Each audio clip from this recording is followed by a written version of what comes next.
How do you be more sophisticated in your writing? Well, you want to avoid listing and conjunctions. Listing and conjunctions, right?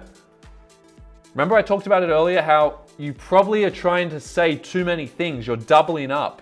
You're using multiple words rather than going deeper on the one term, the one idea. Here's an example. Anyone feel like they do anything like this? Have a read through these. Does anyone have any part of their essay that might read like with all these commas? Shakespeare explores power, manipulation, and control.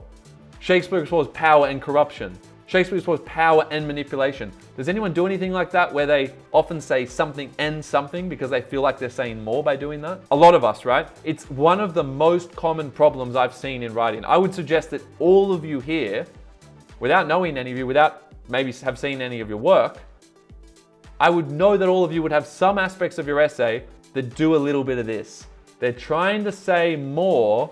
You're trying to say more. You're trying to convince yourself that you're doing more by using very similar words bundled up next to each other, because it makes the sentence a bit longer, of course.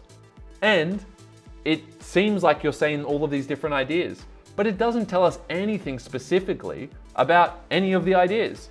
Like Shakespeare explores power, manipulation, and corruption. Okay, I get a sense of like 3 very similar words, but I don't know anything about any of them. Do you see that? It doesn't actually tell us anything. So we need to make sure that we're not doing sentences like this even. So what we want to do is we remove manipulation, control. We remove all the similar words, and then you expose what you're actually saying. So can you guys see how if a student wrote the first sentence here, Shakespeare explores power, manipulation, and corruption, isn't that the exact same level of depth essentially as saying Shakespeare explores power? Like you've just added 2 other words that are very similar. So they're all on the same level of generality. They're all superficial. None of them are saying anything specific. That tells us nothing. You may as well just have said Shakespeare explores power, but students convince themselves that they're saying more. You see that? It's a little trick you can play on yourself. The first step is just to ask yourself different questions. You're kind of going into answering those specific ones already, but I'm saying the first thing to do is to say, what are some questions I can ask in relation to power? So instead of saying Shakespeare explores power, what's a question I can ask? What type of power? What's another question? That's the what type question. Now that works. We can say the type of power. What else? Who is a good question. What's another one? Why are they using it? Why is power being exercised? But the other general question, it's similar to what type. It's just what, and then you can add like whatever appropriate. So what about power? Like he's exploring what about power? Like, okay, what type of power? How is power being explored? How is a great question. What type isn't always enough. Shakespeare explores institutionalized power. That's not actually giving me an insight. Make sure we're not missing the key point of give me a specific idea. So do you see the difference there between Shakespeare explores power, Shakespeare explores institutionalized power, and Shakespeare explores the way in which institutionalized power can lead to X. Do you see how that is an insight? So everyone should note down this phrase you're going to see on the next one. This is a simple example. I've tried to keep it simple. Shakespeare explores the ability for, the capacity of. These are fantastic expressions to use that will force you to provide a specific insight about something, okay? So Shakespeare explores the ability for power to corrupt. Does everyone agree that Shakespeare explores the ability for power to corrupt is one level better than Shakespeare explores power, manipulation, and corruption? See the difference? That one even has more words potentially. Maybe it's the same amount of words. It seems like it might be saying more, but actually it's saying nothing, as we said. This is at least giving us an insight. So the expression, the ability for, is a really good one. But as Anna pointed out, we still haven't said what. We haven't said what type of power. We haven't said who it corrupts.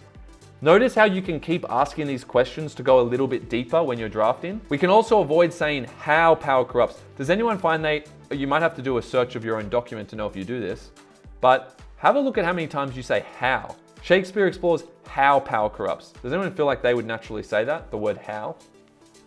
Yeah, instead of saying how, try and say the ability for, the extent to which. These are phrases I would write down because how is a little bit less sophisticated. It just sounds better if you can say the ability for or the extent to which. So write those two phrases down because I think they're far better than saying how. And you can do a Control F or Command F on your documents where you have the drafts, and I'm sure you will, or if you got it handwritten, you can read through and highlight. I think once you've gone 1 to 2 layers deeper, that's enough. So if you've answered a couple of those questions, like what type, and you've provided an insight like I've shown you here, it should be it'll become intuitive and natural to you when it's enough. The point is to basically be able to read the sentence and say, have I said that in a specific way? Have I actually said something meaningful? And like here we kind of have, but then you might be like, oh, I haven't been specific as to like who generally or how it corrupts, etc. So I would probably say one level deeper than this, if that gives you a kind of reference point. Right now, it's not as specific as it could be. So have a look at the final one, because we haven't said what it's corrupting, right? Shakespeare explores the ability for political power, totalitarian, moral, social, power, to corrupt an individual's moral integrity. That's the line where I would stop there, Anna, if that answers your question.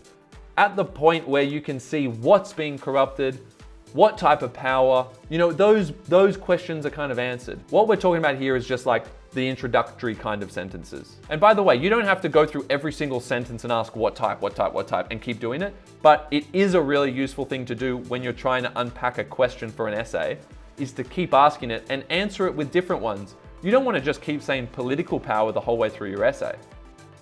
So you want to answer these questions in different ways depending on where you're at in your essay and who and what you're talking about.